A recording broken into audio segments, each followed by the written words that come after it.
জুয়ার আসর তো বোঝেন আর কি। তারপরে বলি, জুয়ার আসরে একজন ব্যক্তি সফলতা অর্জন করে। কয়জন ব্যক্তি? একজন ব্যক্তি। আর ব্যর্থ হয় কতজন? তিনজন, কমপক্ষে তিনজন। আমরা সবসময় ওই সফল ব্যক্তির দিকে তাকিয়ে কিন্তু ওই তাস খেলায় বা জুয়ার আসরে বসার চেষ্টা করি। আমরা যদি কখনো ওই ব্যর্থ মানুষগুলোর দিকে তাকাতাম, কখনো এই জুয়ার আসরে বসতাম না। তেমনই ভাবে আপনাদের এমন ব্যক্তি এখানে আছেন যারা বিদেশে যাবার জন্য, আপনার এলাকাতে অনেক সফল ব্যক্তি আছে, তাদের দিকে তাকিয়ে আপনি আজকে বিদেশে যাবার সিদ্ধান্ত নিয়েছেন। আপনি দেখছেন একটা ছেলের কুড়ে ঘর ছিল, বর্তমানে তার দোতলা বাড়ি হয়ে গেছে। আপনি তাকিয়ে আছেন ওই দোতলা বাড়ির দিকে, যে আমি বিদেশে গিয়ে ওর মতো দোতলা বাড়ি করব। কখনোই আপনি তাকান নাই একজনের তো একটা টিনের ঘর ছিল, বর্তমানে সেই ঘরটাও নাই বিদেশে যাওয়াটা আছে। এরকম আপনার এলাকায় আছে? আপনি তো সমাজের ভিন্ন কেউ না। আপনার এলাকাতে যে মানুষগুলা বিদেশে গেছে তাদের দিকে একটু চোখ বোলাতে হবে, যে আমার গ্রাম থেকে বা আমার আশপাশে 2-4টা গ্রাম থেকে কতজন মানুষ বিদেশে গেছে গত 20 বছর, 15 বছরে কিংবা 10 বছরে। তাদের ভিতরে কতজন মানুষ সফলতা অর্জন করছে, কতজন মানুষ একদম যেমন ছিল তেমনই আছে, পরিবর্তন হয় নাই, আর কতজন মানুষ নিঃস্ব হয়ে গেছে। এই পরিসংখ্যানটা আপনাকে করতে হবে। এটা আমি করে দিতে পারবো না, এটা আপনাকে নিজে নিজে করতে হবে। খুব বেশি কষ্টের না। প্রত্যেক ঘরে বিদেশ যায় না। আপনার গ্রাম থেকে হয়তো 20 জন বিদেশে আসা যাওয়া করছে, তার ভিতরে কতজন সফল হয়েছে, কতজন ব্যর্থ হয়েছে। আপনাকে ব্যর্থ মানুষের দিকেও তাকাতে হবে। আপনাদের ভিতরে এমন কিছু 5 জন মানুষ আজকে বসে আছেন, জীবনের চরম সফলতা আপনার জন্য অপেক্ষা করতেছে, যেটা আপনি কল্পনা করতে পারতেছেন না। পাশাপাশি এমন কিছু 5 জন মানুষ বসে আছেন, জীবনের চরম দুর্ভিক্ষ আপনার সামনে অপেক্ষা করতেছে। আমি জানি না সেই সফল 5 জন মানুষ কে বসে আছে, তেমনই সেই ব্যর্থ 5 জন ব্যর্থ মানুষ আপনাদের মাঝে কে বসে আছে সেটাও আমি জানি না। সম্পূর্ণভাবে নির্ভর করবে আপনার কর্মদক্ষতা, আপনার চঞ্চলতা, আপনার প্রসেস, পুরো সিস্টেমটার উপর নির্ভর করবে। মালয়েশিয়ায় আমরা অনেকে ডলার রেখে চলে গেছি, অনেক মানুষের খোঁজ পাওয়া যাচ্ছে না। আবার ডলার রেখে অনেক মানুষ দোতলা বাড়ি করে ফেলছে। দুইটার উদাহরণ আছে, আপনাকে চিন্তা করতে হবে। এই যে 75 জন বসে আছেন, কখনোই 75 জন এখানে সফলতা অর্জন করা সম্ভব না, এটা বাস্তব কথা। এর জন্য আপনারা আসলে চেষ্টা করতেছে আপনাদের সামনে থেকে অন্ধকারগুলো একটু সরিয়ে দেওয়ার জন্য। সিদ্ধান্তটা আপনাকে নিতে হবে, আপনার জীবন আপনাকে ভাবতে হবে। অনেক সময় আমরা রঙিন দুনিয়ায় পড়ে থাকি, আমরা সবসময় ভালো দিকটায় নজর দেই, খারাপ দিকটাও আপনাকে খেয়াল রাখতে হবে। আমি যে রাস্তায় যাচ্ছি সেখানে 2টা রাস্তা হতে পারে আমার জীবনে। আমি খারাপ অবস্থায় যেতে পারি, ভালো অবস্থায় যেতে পারি। কিন্তু দেশ থেকে যদি আমি সেই সিদ্ধান্ত এবং কাগজপত্র যদি ঠিকঠাক ভাবে আমি দেশ থেকে করে যেতে পারি, অবশ্যই আমি তো সফলতা অর্জন করবই। যদি সফলতা আমার জীবনে নাও আসে, অন্তত চরম দুর্ভিক্ষ আমার জীবনে কখনো যেন না আসে। এই কাজটা সম্পূর্ণ নির্ভর করবে আপনাদের। কি পরিষ্কার সবাই? স্যার বলছে 1 ঘন্টা ক্লাস নিতে হবে আপনাদের। হ্যাঁ, 1টা পর্যন্ত ক্লাস নিতে হবে। আমি একটু আগেই ছেড়ে দেবো, সমস্যা হবে?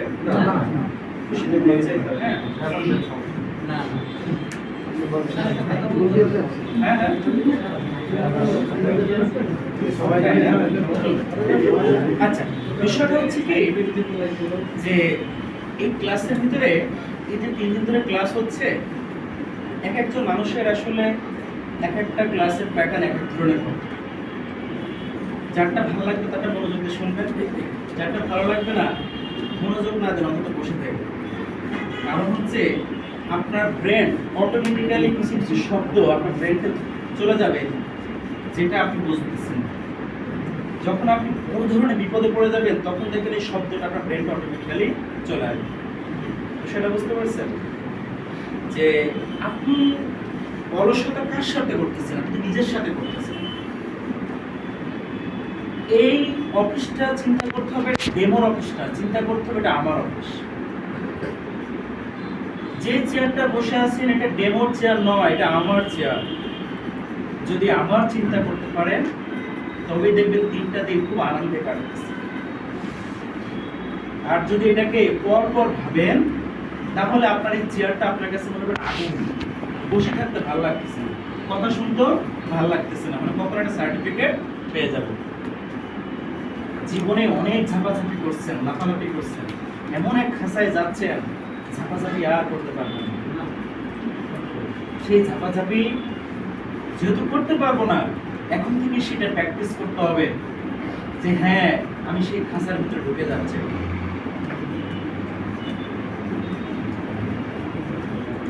প্রত্যেকটা ক্লাসে ভালো খারাপ দুইটাই খবর আমাদের কাছে আসে। এখন যতটা না আপনি তাচ্ছিল্য করছেন, এখন আপনি যতটা না আশ্চর্য আছেন, যাবার পরে না কেমন জানি আপনারা নিজেরাই পরিবর্তন হয়ে যাচ্ছে। তবে এটা সত্য যে আপনাদের ভিতরে একটা গর্জিয়াস ভাব আছে, এটা সত্য যে আপনাদের ভিতরে একটা দম আছে। অবহেলা করবেন না, এই শক্তিটা আপনার মৃত্যুর আগ দিন পর্যন্ত আপনি ধরে রাখবেন। এই শক্তি আপনাকে জাগিয়ে রাখবে। পৃথিবীতে টাকা দিয়ে সবকিছু সমাধান করা যায় না। আপনারা যেহেতু সিদ্ধান্ত নিয়ে ফেলছেন, আমি ওখানে ওই জায়গায় আমি আলোচনা করবো না, পরবর্তী আলোচনায় যাচ্ছে। কথা বললে তো অনেক বিষয় আলোচনা করা যায়।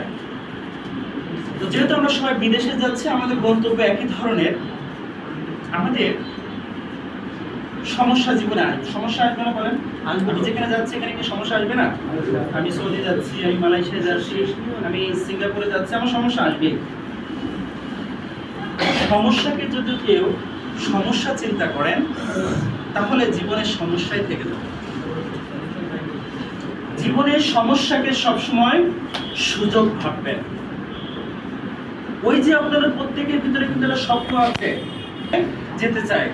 এমনও কেউ আছে 5 বছর পর দেশে এসে আমাকে বিয়ে করবো, আছে না এমন স্বপ্ন? ইকবাল হোসেন আছে, ইকবাল হোসেন ইংরেজ দেবে জমা দিয়ে অফিসে নেই। কেস খাওয়াবেন? হ্যাঁ, কেস খাওয়াবেন? ফিঙ্গার দেওয়া উচিত তো, বলে ফিঙ্গার দিয়ে অফিসে নেই, ভেতরে দিয়েছে। আপনি চালাক টালা তো আরো 2 দিন বসায় রাখবেন অফিসে।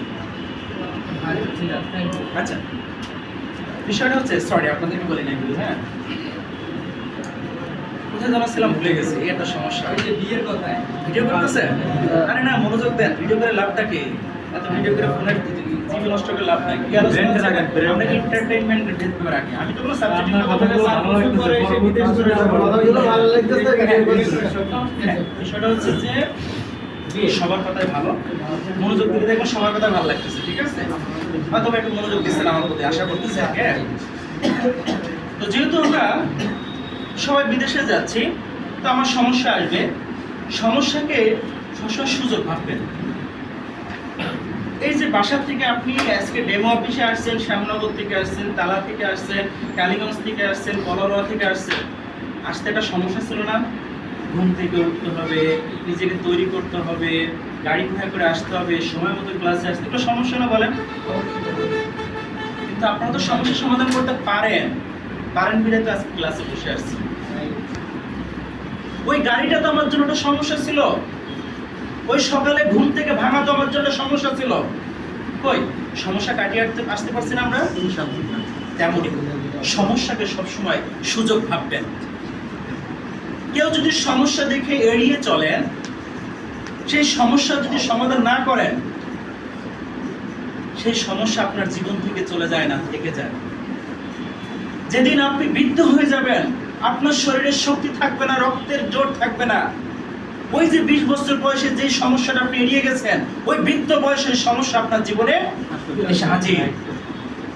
যে তুমি সেই 20 বছর বয়সে সেই সমস্যার সমাধান করো নাই, আজকে আমি তোমার পাশে আরো শক্তিশালী হয়ে দাঁড়িয়ে আছি, ভাঙো আমাকে। ভাই আমার গায়ে তো শক্তি নাই, আমার গায়ে রক্ত নেই, এখন আমি কি করে পারবো সেই 20 বছর বয়সে ফেলে আসা সমস্যার সমাধান করতে? এই জন্য সমস্যা আপনাকেই সমাধান করতে হবে মৃত্যুর আগ দিন পর্যন্ত, যদি কিনা আপনাকে সেই স্বপ্নের জায়গায় পৌঁছাতে হয়। আমি খুব ছোট্ট করে বলে যাচ্ছি, আপনার সবাই খুব অ্যাডাল্ট এবং আপনার শিক্ষিত মানুষ বলতে পারতেছেন, আমি সব বিষয়ে ভেঙে চড়ে বলতেছি না।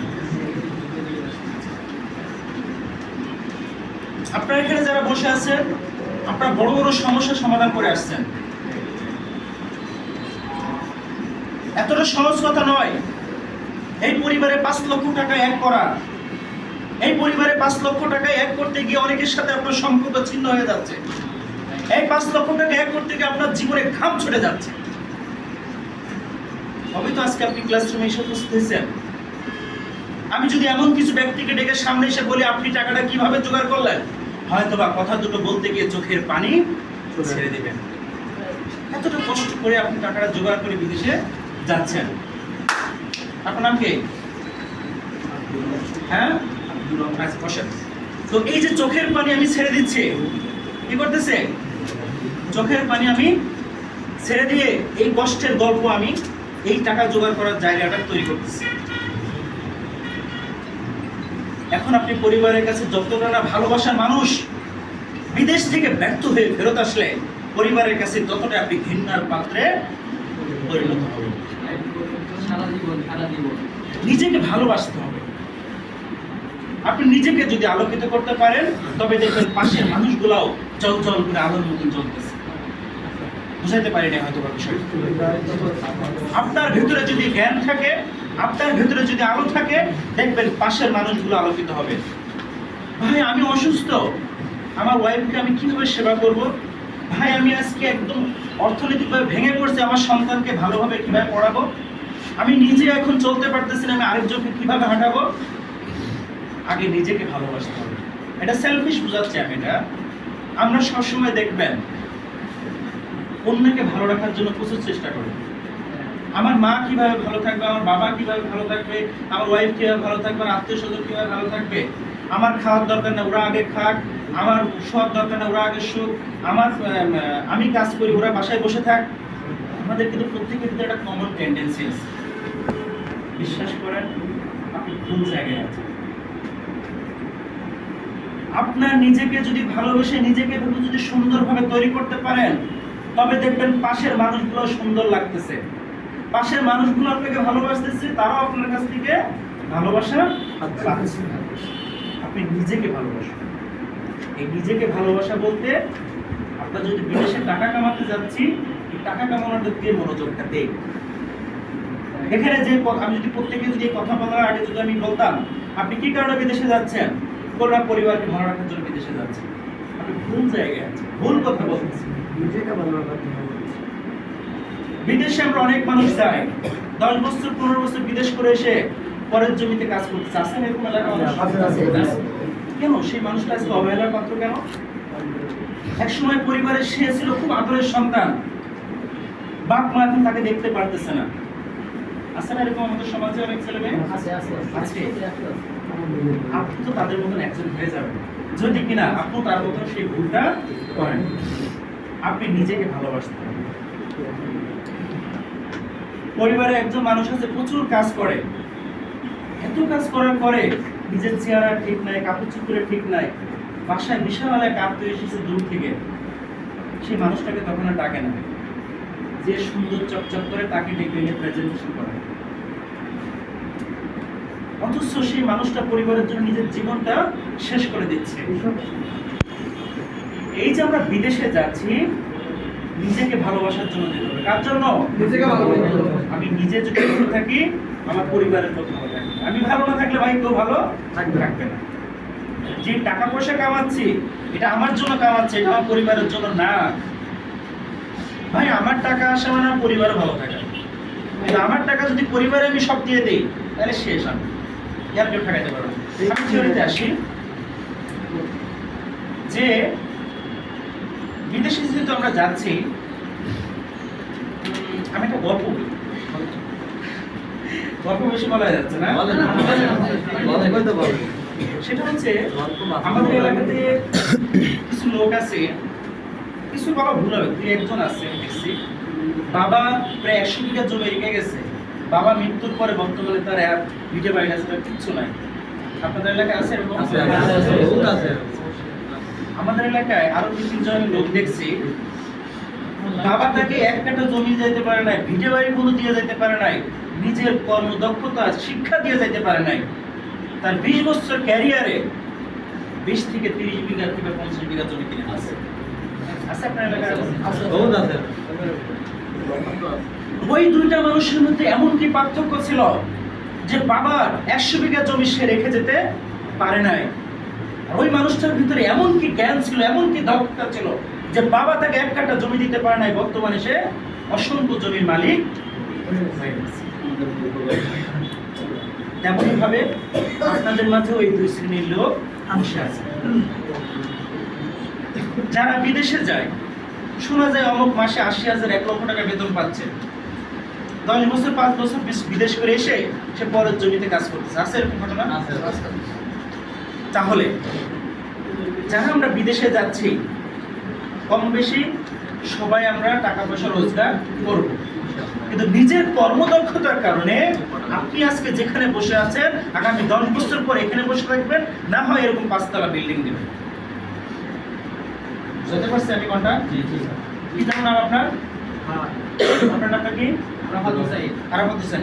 না, পেছনে ভাই নাম আব্দুর রহমান। ভুলে যাচ্ছি। হ্যাঁ, আমরা এই জায়গায় আলোচনায় ফিরবো আমরা আর কি। হ্যাঁ, শোনেন, আমার ক্লাসে আমার চোখে চোখ না পড়লে আমি বুঝে যাই সেখানে, আমার প্রত্যেকের দিকে চোখ যায়, আর আমি চোখে চোখ না পড়লে কথা বলতে পারি না।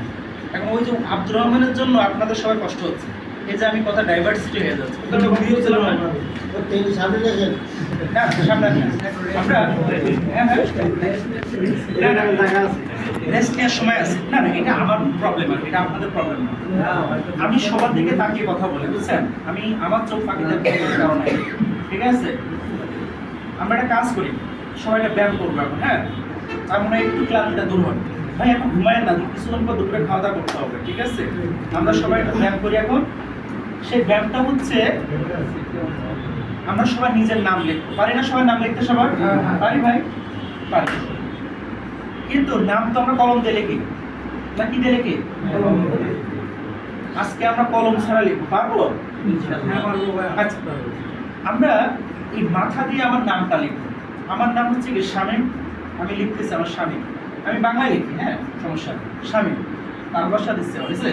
তার বাসায় একটা দিলাম, এই ময় বসে দিয়েছি, ম দিলাম, লাস্ট একটা ম, শামীম।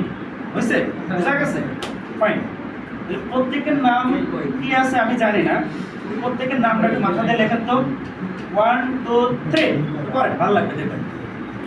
নিজের নামটা লেখেন, লেখেন নিজের নামটা লেখেন। মাথা দিয়ে নিজের নামটা লেখেন। একটু সবাই সোজা হয়ে বসে লেখেন, মানে মাথা দিয়ে লেখেন সবাই। ঠিক আছে? সবাই সবাই ধরে হাততালি দিই তো আমরা। আচ্ছা, নিজের নাম আরেকবার লিখতে পারেন, কেন জানি মনে নামটা ভালো করে লিখতে পারেন না। আপনার সবাই লিখতে পারেন না? হ্যাঁ? আচ্ছা, এবার হাতের লেখাটা মোটা হয়ে গেছে, জায়গাও বেশি হয়ে গেছে, বুঝছেন? হাতের লেখাটা একটু ছোট করতে হবে। এবার নাক দিয়ে লিখবে, ঠিক আছে? নিজের নামটা কি দিয়ে লিখবো? নাক দিয়ে। কি হবে? ছোট ছোট হয়ে যাবে। শুরু করে 1 2 3।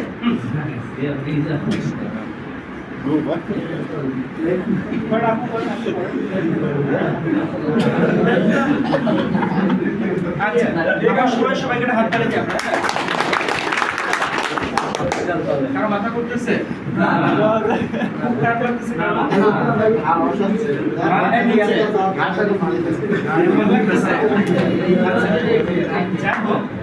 জায়গা স্বল্পতার কারণে জায়গা কমছে এখানে, বেশি কিছু করা যাচ্ছে না। হ্যাঁ, আমরা কোথায় যেন ছিলাম ভাই? ভাইয়ের নাম কি? আপনার নাম কি? আমি কোথায় আলোচনাটা রেখে দিয়েছিলাম বলেন তো ব্যায়াম করার আগে?